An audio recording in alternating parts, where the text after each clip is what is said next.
6살짜리 지혜로운 딸을 두고 있는 부부가 있었습니다. 어느 날 저녁밥을 먹고 가족끼리 앉아 있는데 아빠가 딸에게 물었어요. 너는 엄마가 좋니? 아빠가 좋니? 너무 많이 들어보셨죠? 서슴없이 이 딸이 아빠 그랬대요. 이 말을 들은 아빠는 흐뭇한 표정을 지었지만 옆에 있던 엄마가 이 딸을 그냥 눈으로 흘기며 이렇게 물었대요. 그럼 아빠가 얼마만큼 좋아? 라고 했더니 이 아이가 엄마 곁으로 탁 바싹 서더니 엄마만큼. 또 하나 이야기가 있어요. 지혜롭게 살기로 유명한 어떤 시골 할머니가 서울에 있는 아들 집에 올라왔습니다. 서울역에서 택시를 잡으려고 하는데 택시기사에게 이봐유 개동포까지 얼마나 드냐고 물었어요. 차비가 얼마냐고.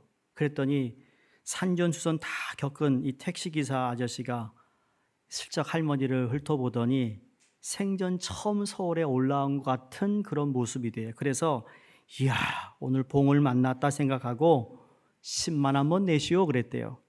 그랬더니 깜짝 놀란 할머니가 우물쭈물 하더니 다시 물었대요.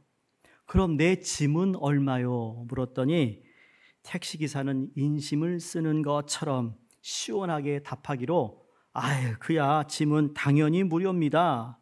그러자 할머니는 얼굴에 화색을 띠어 쪽지를 건네주면서 이렇게 말했대요. 그럼 짐 좀 여기로 태워다 주더라고. 난 지하철을 타고 갈란께. 이 어린 딸의 이야기와 이 할머니의 이야기에 이런 동일한 이 같은 점을 하나 찾을 수 있다면 그 순간, 짧은 순간이지만 지혜를 활용할 줄 알았다라는 겁니다. 그런데 다른 점이 있어요. 상황을 예측하고 무엇이 자신에게 유리한지 판단하는 그 지혜는 있었는데 다른 점은 뭔가 하니까 할머니는 자신은 유익하지만 상대에게는 피해를 주는 판단을 내렸다는 것이고 이 어린 딸은 자기도 그렇고 엄마도 그렇고 아빠도 그렇고 모두에게 유익되는 판단을 내렸다라는 거죠. 같은 지혜인데 벌써 나만 위한 지혜의 활용이 아니라 모든 사람들이 함께 공감할 수 있는 유익을 줄 수 있는 지혜였다라는 것의 차이라는 거죠. 일반적으로 이 할머니의 지혜를 지혜라고 말하지 않습니다. 뭐라고 말하죠? 꽤 부린다, 꼼수 아니면 수작 같은 말로 표현합니다. 영리한 것 같지만 그 속에 속임수가 있다라는 거예요. 우리가 지금 보고 있는 에베소서가 기록되기 바로 440여 년 전에 살았던 철학자 중에 아리스토텔레스가 있습니다. 이 사람은 지혜를 이론적 지혜와 실천적 지혜로 나누면서 많은 학생들을 가리키고 지혜를 이야기했던 사람인데 실천적 지혜는 경험을 중요시 여기는 것이다 그랬고요. 이론적 지혜는 지식을 중요시 여기는 거라고 그랬습니다. 그러면서 실천적 지혜를 갖춘 사람이 인생의 모범을 산다 그랬습니다. 여러분 실천적 지혜가 있느냐 없느냐 지식이 있느냐 없느냐의 차이가 아니라 이웃의 이익을 위해 바르게 사용할 능력과 의지가 있느냐 없느냐의 차이가 더 중요하다라는 거예요. 우리가 인생을 살아가면서 우리엔 지식도 필요하고 지혜도 필요해. 그런데 우리가 살아가면서 이 삶이 나만을 위한 것이냐 아니면 내 인생을 통해 누군가가 함께 유익을 보고 있다면 여러분 그 사람이 더 지혜로운 자라고 이 그리스의 철학가들이 얘기했다라는 거예요. 에베소서가 쓰일 그 당시 우리가 잘 아는 소크라테스나 플라톤이나 아니면 아리스토텔레스와 같은 이 철학이 알려져 있는 시대, 즉 그리스 문화가 영향을 미치던 그 시절이라는 거죠. 바로 이런 시대에 바울은 오늘 하나님의 백성의 삶은 진정한 지혜, 땅의 지혜가 아니라 하늘의 지혜, 하나님 나라의 지혜를 가지고 살아가야 한다는 것을 교훈해 주고 있습니다. 이미 성경에서 지혜의 중요성을 여러 곳 수많은 성경 구절을 통해 우리가 알 수 있는데, 전도서 9장 18절에는 지혜가 무기보다 나으니라 그랬습니다. 잠언서 3장 13절 16절에 보시면 지혜를 얻은 자와 명철을 얻은 자는 복이 있나니 이는 지혜를 얻는 것이 은을 얻는 것보다 낫고 그 이익이 정금보다 나음이니라. 믿으세요? 지혜는 진주보다 귀하니 내가 사모하는 모든 것으로도 이에 비교할 수 없도다. 그의 오른손에는 장수가 있고 그의 왼손에는 부귀가 있다라고 말씀했어요. 이게 지혜예요. 그 외에도 잠언서 2장 20절, 전도서 계속해서 지혜가 의인의 길을 지켜주고 지혜가 재물을 얻게 하고 지혜가 깨닫게 하고 지혜로 말미암아 바른 길을 인도받고 지혜 있는 자가 보호하고 지켜준다고 성경이 말씀합니다. 오늘 본문은 이제 하나님의 자녀가 된 성도, 거룩한 백성이 거룩한 삶을 살아가는데 세 번째 동기에 관한 이야기인데, 오늘 본문에 때가 악하기 때문에 성도에게 요구되는 삶은 주의하는 삶이라고 말하고 있습니다. 무슨 삶이라고요? 주의하는 삶. 우리가 살고 있는 이 시대가 마지막 때예요, 여러분. 아세요? 우리가 마지막 때라 아주 갑자기 무슨 종말론 유튜브를 보더니 그냥 이런 게, 이미 우리는 이 종말을 살고 있다고요. 왜냐하면 예수님이 처음 이 땅에 오셨을 때 그걸 우리가 초림이라고 그래요. 그 초림에 종말이 시작되었어요. 그래서 지난 2000년 동안 사도 바울이 계속 서신을 쓰면서 우리 성도들에게 얘기했던 말씀이 이 서신서에 얼마나 많이 등장하는지 모릅니다. 예수님이 오신다. 언제인지는 모르지만 오신다. 그러나 예수님이 이 땅에 이제 오실 때, 재림하는 그때가 종말이 완성되는 거거든요. 우리는 종말과 종말 사이를 살고 있어요. 종말의 시작과 종말의 마지막에 중간에 살고 있는 그리스도인으로서 주의해야 한다는 거예요. 오늘 15절에 너희가 어떻게 행할지를 자세히 주의하여 지혜 없는 자 같이 하지 말고 오직 지혜 있는 자 같이 하라. 그럼 신앙인으로서 지혜 있는 자의 삶을 살려면 어떻게 해야 되는가? 오늘 사도 바울이 세 가지를 우리에게 말씀하십니다. 첫 번째로는 지혜로운 신앙인은 신중하게 행하여 한다는 겁니다. 15절을 다시 봅니다. 어떻게 행할 것인가를 자세히 주의하여. 여기 주의하여라는 원어는 플레포라는 단어입니다. 플레포는 보다라는 뜻을 가지고 있어요. To look 이라는 뜻이죠. 그러니까 여기 주의하라는 말씀은 너희가 지금 종말을 살아가는 데 있어서 중요한 것은 주의 깊게 살피라라는 말이에요. 주의 깊게 살피는 거예요. 누가복음 13장에 보시면 예수님께서 마지막 때에 관한 말씀을 13장 다 거기다가 넣으셨어요. 그 종말론의 핵심이 뭔가 하면 바로 플레포예요. 이제 마지막 때가 되는데 너 삼가하라, 주의하라, 주의 깊게 살피라는 거예요. 그러면서 주위에 이 거짓 선지자들, 소위 예수라고 메시아라고 하는 사람이 등장할 텐데 주의 깊게 살펴야 된다는 거예요. 오늘날 이단들이 다시 득실거리고 있어요. 한국이나 미국이나. 종말에 대한 가르침의 핵심은요, 주의하는 것입니다. 그러므로 종말 신앙을 한마디로 요약하면 주의하는 신앙이에요. 성도님들 주의하세요. 에? 모르거든 목사한테 물어봐요. 목사님 이분 설교 들어도 되냐고. 괜히 잘못 들어가지고 말이에요. 이상한 거 들어가가지고. 오늘날 엉뚱하게 신앙생활 하는 사람들이 많아요. 왜? 주의하지 않기 때문입니다. 그러면 종말 신앙인 주의하는 이 신앙은 우리의 성도로서 무엇을 주의해야 하는가? 오늘 어떻게 행할지를 주의하라고 보고 있습니다. 어떻게 행할지. 에베소 5장 11절에 이미 우리가 읽었던 말씀 가운데 너희는 열매 없는 어둠의 일에 참여하지 말고 그랬습니다. 어둠의 일에 참여하지 말라. 여러분 어떻게 행해야 될지 잘 아시나요? 한 주간 여러분 어떻게 행하셨나요? 우리 자신에게 물어야 됩니다. 내가 어떻게 행했는가를 생각하면 함부로 다른 사람을 판단하고 다른 사람을 욕하고 다른 사람에게 정죄하면 안 되는 거예요. 우리 신앙인의 목사인 저도 그렇죠. 하나님 말씀을 통해 내가, 그렇죠? 누구에게 내가 지적을 받는 목사가 되면 참 부끄러운 거예요. 목사가 그러면 되겠냐고, 그러면 안 됩니다. 뭐 이런 얘기를 들으면 얼마나 정말 부끄러울까, 그렇죠? 근데 이건 목사뿐만 아니라 교회를 다니고 성도로서의 삶을 살아가는데 누가 책망할 것이 없어야 됩니다.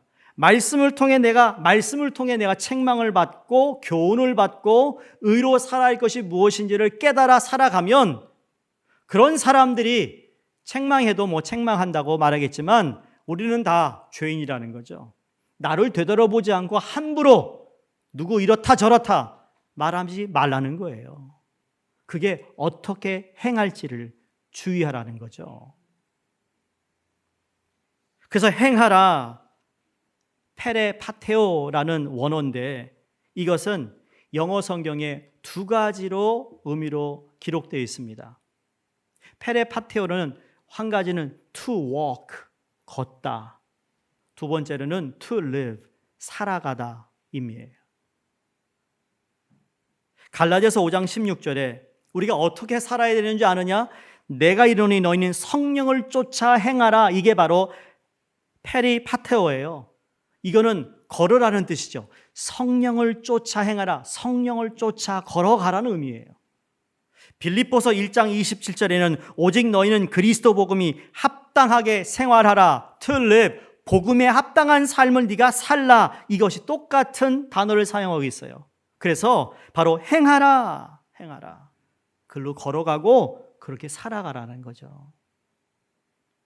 성도는 성령과 더불어 페리파테오 하는 사람인 줄로 믿습니다. 성령과 더불어 가는 사람이에요. 성령과 더불어 걸어가고 살아가는 사람이 성도인 것이죠. 그러므로 성도는 복음을 쫓아 행하는 사람, 그 길을 걷는 사람, 그리고 생활하는 사람이라는 사실을 기억할 수 있기를 주의 이름으로 축원합니다. 그리고 사도 바울은 그러면서 지혜 있는 자와 지혜 없는 자를 명확하게 대조하고 있습니다. 세상에는 진짜 지혜 있는 자와 지혜 없는 자가 있어요. 지식과 지혜의 차이, 세상에서도 이 두 가지를 구별합니다. 여러분, 지식은 무엇이죠? 지식은 우리가 아는 대로 단순한 어떤 사실에 대한 축척을 말합니다. 지식이 많다, 많은 정보가 들어있는 거죠. 축척되어 있는 거예요. 근데 지혜는 그 축척된 지식을 잘 활용하는 판단력이 있는 것, 이게 지혜인 것이죠. 다시 말해 지혜란 지식을 삶의 실제적인 국면에 관계시키고 적용하는 능력인 것입니다. 여러분, 성경 말씀을 많이 알면 뭐해요? 이 말씀을 내 삶의 국면에 어떻게 적용하고 어떻게 살아갈 건가를, 그것을 내가 살지 못한다면 그 지식은 헛된 지식이라는 거예요. 여러분, 그런 분이 있죠. 말하다 보면 이 사람 모르는 게 없어. 경제면 경제, 정치면 정제, 경제, 정치, 사회 뭐 다 알아. 모르는 사람도 없네. 그런 사람 만나본 적 있어요? 아마 있을 거예요. 박식해요. 근데 그런 사람이 사람들과 관계가 안 좋아요. 사람들과 무난한 관계가 아니에요. 똑똑하면 뭐하냐고요? 지식을 가지고 함께 나눌 수 있는 뭔가 적용을 해야 되잖아요. 제가 이 말씀을 드리냐면, 여러분, 교회를 다니면 뭐해요? 교회를 말씀을 많이 알면 뭐해요? 근데 그 말씀이 내가 함께 신앙생활하는 성도와, 그것이 목장이 되었던 전도회가 되었던 사역이 되었던 아니면 그냥 보편적으로 살아가는 사람들과 관계성이 좋아야 되는 거 아니겠어요? 성도라면, 거룩한 백성이라면. 이걸 보더라도요, 저 사람이 그냥 머리로만 믿고 있구나, 아니구나라는 것을 알 수 있다라는 거예요. 대단한 과학자가 아니라도 알 수 있다라는 거죠. 지식은 있는데 지혜롭지 못한 사람들이 있어요. 후배 목사님인데 저기 어디 다른 서부에서 목회하는 분인데 이분은 카이스트 물리학 박사예요. 네?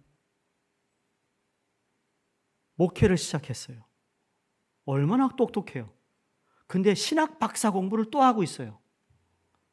근데 교회에서 사임하고 나가요. 왜?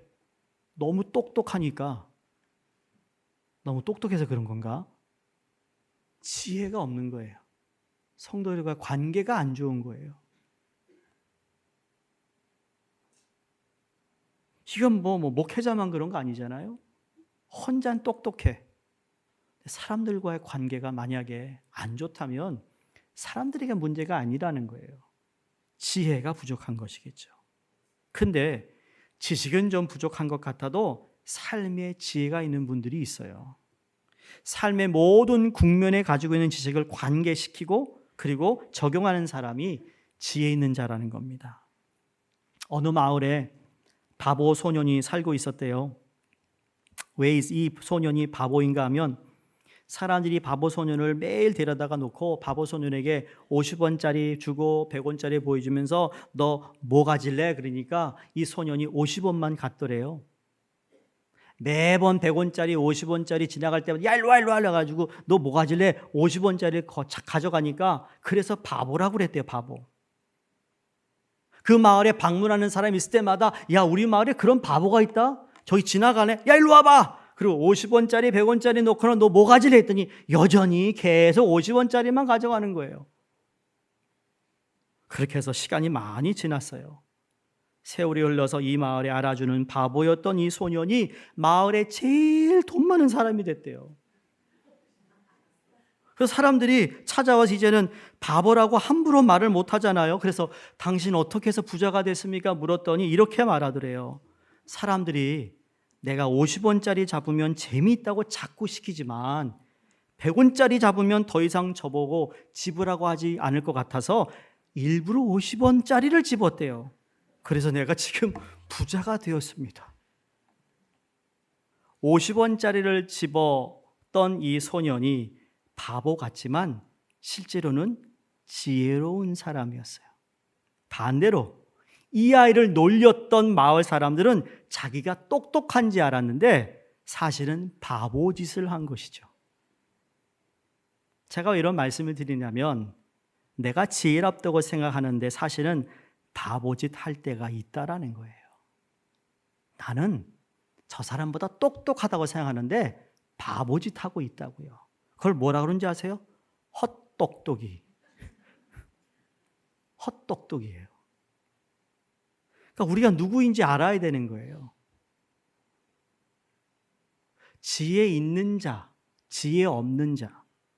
그런데 얼핏 보면 세상에서 말하는 지식과 지혜가 성경에서 말하는 지식과 지혜와 별 다름이 없는 것처럼 보입니다만 그렇지 않습니다. 성경적 지혜는요, 그러니까 아까 제가 말씀드렸던 이 세상적 지혜와 지식은 상식인 거예요, 상식. 그냥 우리가 보편적으로 무슨 책을 읽지 않아도 알 수 있고 깨달을 수 있는 건데 성경의 지혜는 지혜의 출발이 달라요. 성경에서 말하는 지혜의 출발은 하나님을 믿는 데 있습니다. 시편 53편 1절에 어리석은 자는 그 마음에 이르기를 하나님이 없다 하도다. 이게 어리석은 자입니다. 다시 말해 어리석음의 근원은 뭘까요? 불신입니다. 믿지 못하는 거예요. 하나님 있는 걸 믿지 못하는 거죠. 가장 중요한 지식이 뭐냐면 잘 들으세요. 구원에 관한 지식이 가장 중요한 지식이에요. 예수 그리스도가 이 땅에 오셨고 왜 오셨으며 그리고 그분으로 말미암아 내 죄 사함을 받아 내가 어둠의 자녀였는데 이제 하나님의 자녀 의인이 되었고 그분으로 말미암아 구원받아 하나님의 백성이 되어 하나님의 나라에 소망을 두고 살아가는 이게 구원의 지식인데 이 지식을 가지고 있는 것이 가장 중요한 지식이라는 거예요. 그러면 가장 고귀한 지혜는 무엇일까요? 바로 이 구원에 관한 지식을 내 삶의 모든 국면에 적용시키는 것, 그것이 제일 고귀한 지혜인 줄로 믿습니다. 여러분, 구원받은 자가 이 구원받은 지식을 가지고 내가 내 삶 가운데 어떻게 살아가느냐가 지혜 있는 자라는 거예요. 그렇기 때문에 구원받은 하나님의 백성이 세상 사람들이 생각하는 방식대로 살아가는 것이 그게 얼마나 지혜롭지 않은가라는 것을 증명해 주는 거예요. 돈을 똑같이 벌어도 구원받은 자가 이 돈을 어떻게 써야 되는지 아는 거예요.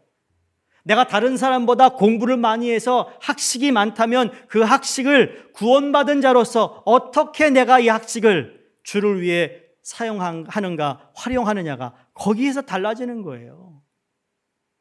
그래도 오늘날 보면 구원받았다고 하는 것을 알면서 믿으면서 삶은 전혀 다른 거예요. 제가 지난주에 말씀처럼 예수님이 빛이신데, 그렇죠? 빛이신 예수님을 믿는데 우리는 진리이신 예수를 믿으면서 진실함이 부족한 것과 똑같은 거예요. 그러니까 손가락질 받는 거예요. 교회가, 성도가 믿지 않는 사람들한테. 왜? 너랑 나랑 뭐가 다르냐라는 거예요. 너 교회 다닌다며. 여러분 교회 다니면요 알아요. 자기들보다 우리가 도덕적으로 조금 깨끗해야 된다는 걸 알아요. 안 그런가요? 근데 이걸 너무 무시하고 살지는 않았나라는 거죠. 내가 예수 그리스도를 믿음으로 말미암아 값없이 구원을 얻어 본질상 진노의 자녀였는데 하나님의 자녀가 되었고, 우리가 이 세상을 살아가는데 사라질 것, 헛것을 위해 경주해 왔는데 이제는 영원한 것, 가치 있는 것, 그리고 그리스도의 장성한 분량에 이르기까지 그 충만을 위해 내가 달려가는 사람이 되었어요. 마침내 이 땅에 그리스도가 다시 오시면 우리의 영혼이 성화될 뿐만 아니라 우리의 육신조차 우리가 그렇게 보기 원했던 그리스도의 부활의 몸으로 우리 몸이 변화될 것을 믿으며 이 사실을 내 삶의 국면에 적용시키는 자, 이게 지혜 있는 자라는 거죠. 그래서 내가 예수 그리스도로 말미암아 구원받아 하나님의 자녀가 되었는데 동일하게 내게 어려움이 있어요. 내가 힘들어요. 내가 가난해요. 실패했어요. 병들었어요. 그 모든 국면에 이 사실을 적용시키는 사람, 이게 바로 복음을 적용시키는 사람이에요. 우울해질 때, 두려워질 때 그 복음이 작동하는 거죠. 사랑하는 성도님들, 우리 모든 삶의 국면에 복음의 진리를 잘 적용하는 지혜로운 여러분과 제가 될 수 있기를 주의 이름으로 간절히 축원합니다. 두 번째 지혜로운 신앙인은 보니까 시간을 기회로 활용한다라는 겁니다.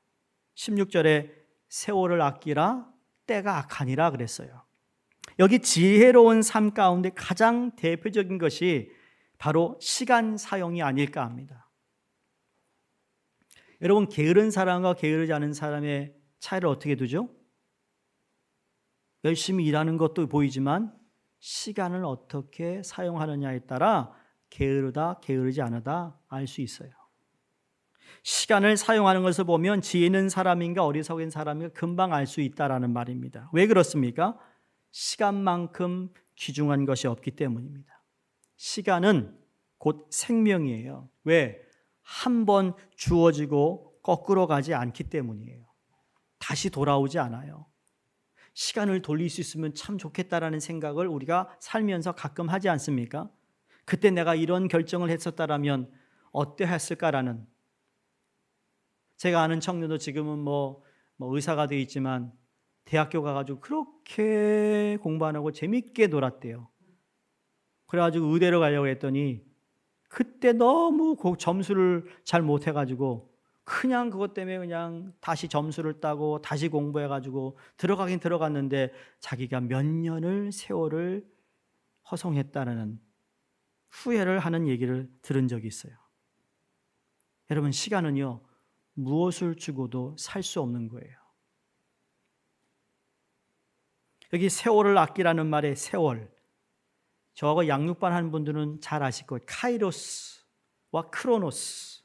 크로노스는 24시간 흘러가는 시간이라면 카이로스는 무슨 의미라고 그랬죠? 기회라고 했어요.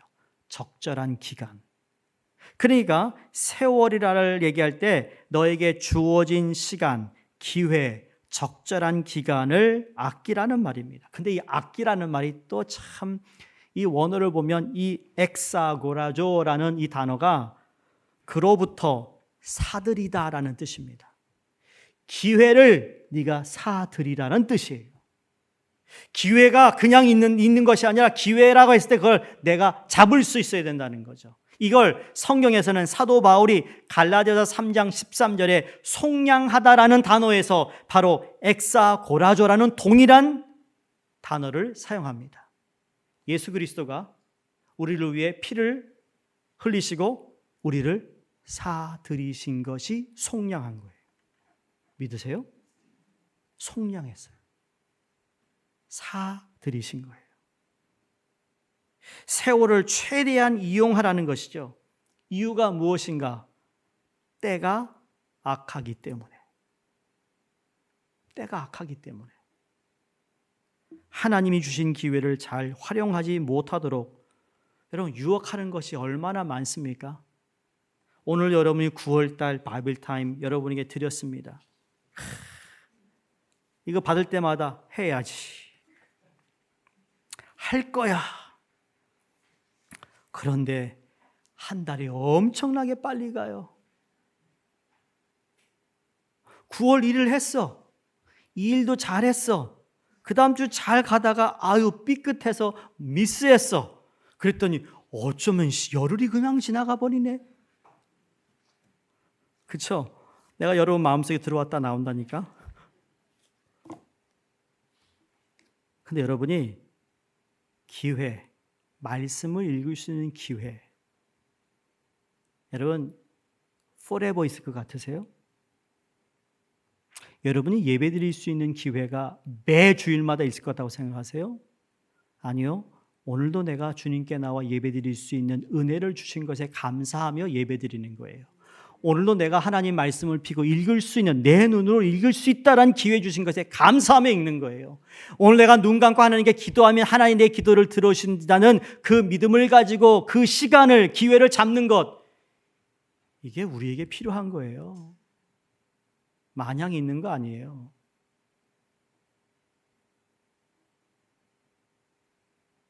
장애물도 있어요.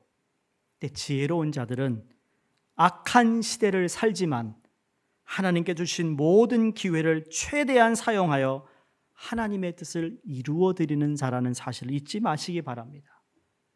여기 계신 모든 사람, 지구상에 사는 모든 사람에게는 1년 365일이 있습니다. 시간으로 계산하면 8,760시간이 주어집니다. 그러나 그 결과는 다 다릅니다. 그 시간을 어떻게 활용하느냐에 따라 최고의 하루가 될 수도 있고 최악의 하루가 될 수도 있는 것이죠. 하루 어떻게 시간을 사용하는가를 보면 그 사람의 미래를 알 수 있습니다. 시간은 모든 사람에게 동일하게 주어졌어요. 그러나 그 시간을 어떻게 사용하느냐에 따라 인생은 달라지는 겁니다. 성경에 나오는 많은 인물들이 있습니다. 아브라함을 비롯해서 이삭, 요셉, 다윗, 모세, 오늘 서신서를 기록하고 있는 사도 바울, 이런 그분들을 통해 우리가 배우는 것이 무엇이죠? 하나님의 선택받은 종으로 쓰임받았다? 이런 그렇게만 보면 안 되는 거예요. 여기 성경에 나온 모든 인물 다 한결같이 위기가 있었어요. 근데 그 위기를 극복하고 하나님께 영광을 드렸고 뿐만 아니라 하나님의 뜻을 이 땅에 이루어드리는 삶을 살았어요. 한번 제가 나열해 볼까요?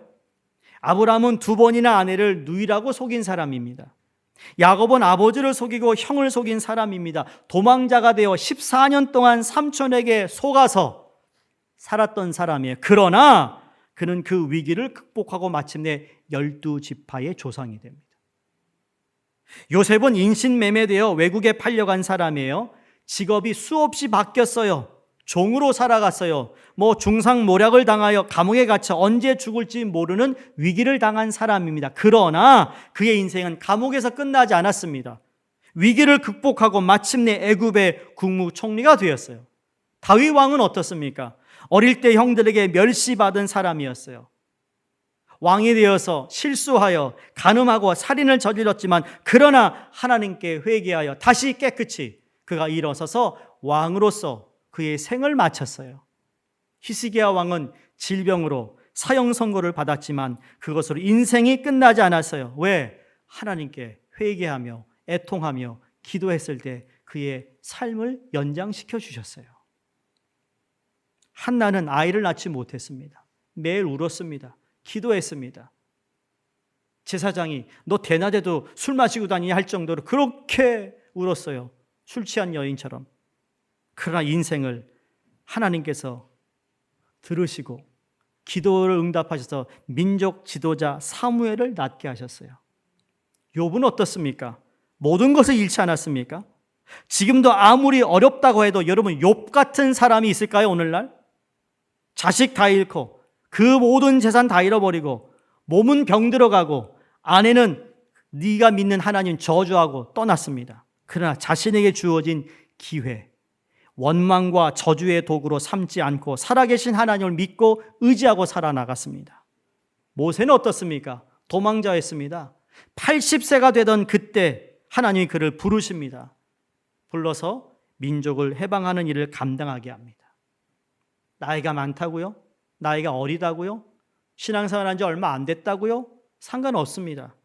주어진 봉사의 기회, 섬김의 기회, 예배의 기회, 전도의 기회, 사명 완수의 기회를 잃지 마시기를 주의 이름으로 부탁드립니다.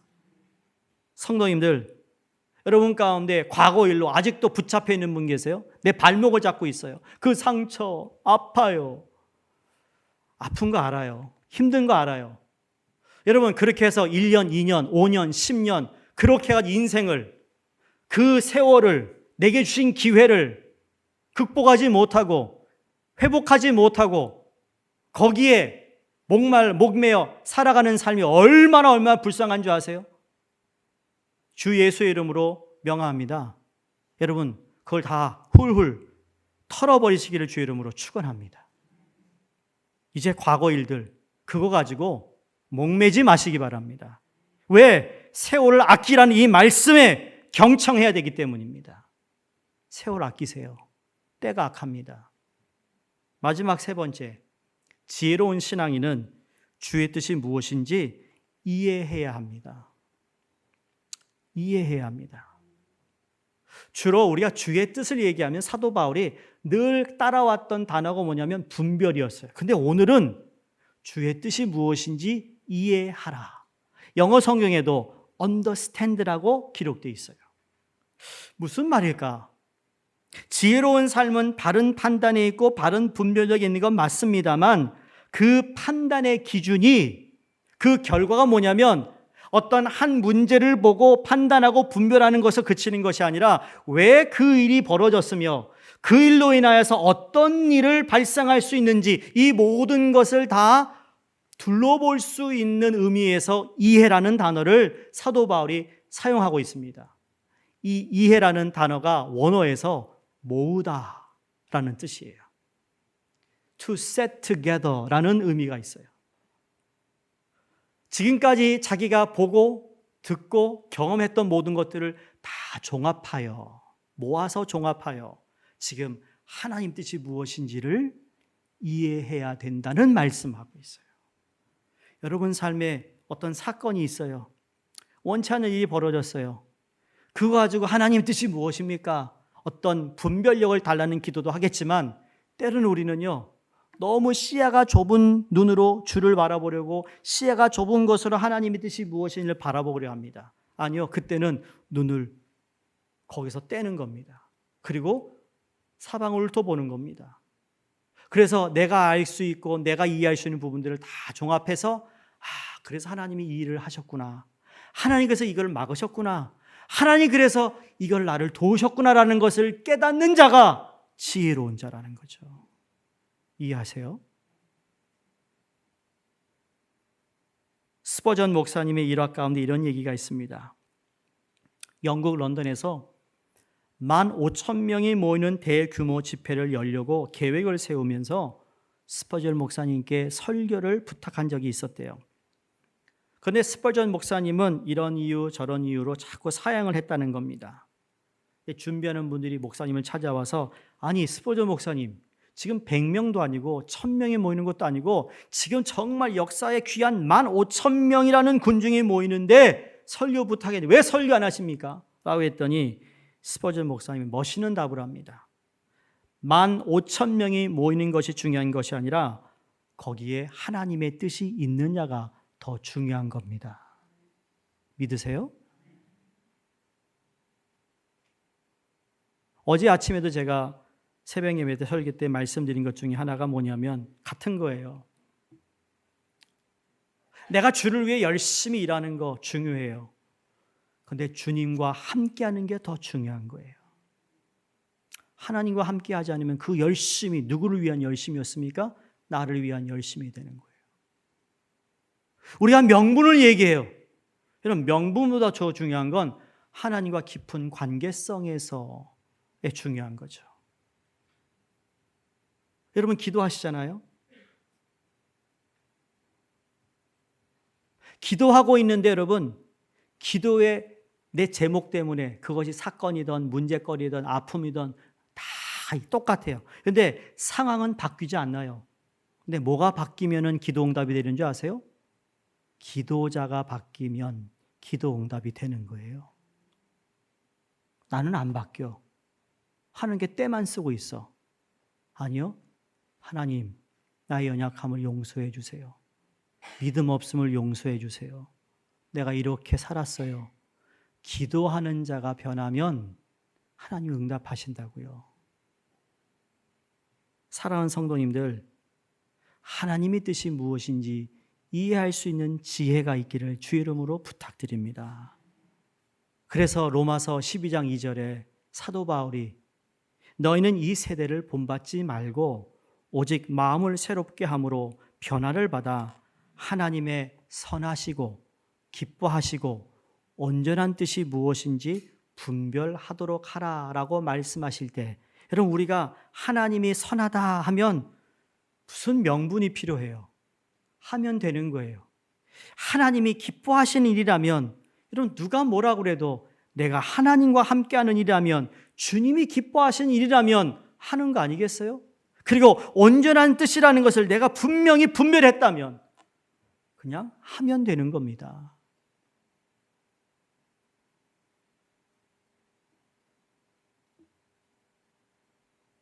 지혜로운 삶, 이 지혜로운 신앙생활을 통해 하나님을 경외하고 그 삶으로 이어지는 복된 인생이 우리 가운데 주어지기를 주의 이름으로 축원드립니다.